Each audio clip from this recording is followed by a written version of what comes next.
দিন দিন অপরাধ বেড়েই চলছে, কোনোভাবেই অপরাধকে দমন করা যাচ্ছে না। অপরাধী তার কৌশল পাল্টাচ্ছে, আইন শৃঙ্খলা বাহিনী তত কঠিন হচ্ছে। আজকের ক্রাইম ভিডিওতে আপনাদের সবাইকে জানাই স্বাগতম। আজকের ঘটনা, আমার কেন বিয়ে হয় না। দিন যতই যাচ্ছে বয়স ততই বাড়ছে, আমার বিয়ে হচ্ছে না। এদিকে এলাকার যত ছোট ভাই আছে সবগুলো বিয়ে করে ফেলছে।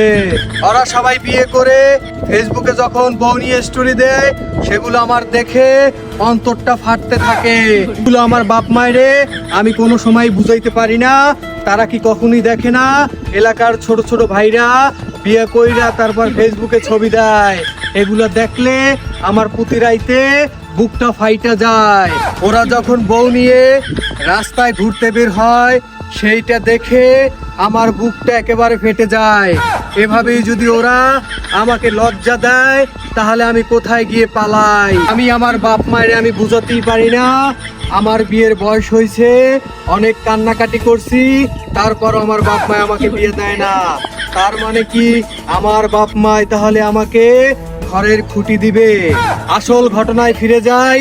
আমার সাথে থাকতো একটা ছোট ভাই, যার নাম ছিল ইমরান। ও কিছুদিন হয় বিয়ে করে ফেলছে, আর কিছুদিন পর দেখবো ছেলে মেয়ে নিয়ে রাস্তায় হাঁটতেছে। এভাবেই যদি চলতে থাকে তাহলে আমার মান সম্মান কোথায় যায়? এভাবেই যদি চলতে থাকে তাহলে আমার মান ইজ্জত কোথায়?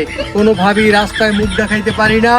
ছোট ভাইরা যদি এভাবেই বিয়ে করতে থাকে তাহলে আমাদের মান সম্মান কোথায়? সকল বাবা মাকে একটা কথাই বলতে চাই, আপনার ছেলে মেয়েকে নিজ দায়িত্বে বিয়ে দিয়ে দেন, তা না হলে একটি দুর্ঘটনা সারা জীবনের কান্না। এই বলে আজকের ক্রাইম ভিডিও এখানেই শেষ করছি। চলে যাচ্ছি, তবে যাচ্ছি না। দেখা হবে নতুন কোনো ক্রাইম ভিডিওতে। সে পর্যন্ত ভালো থাকবেন, সুস্থ থাকবেন। আল্লাহ হাফেজ।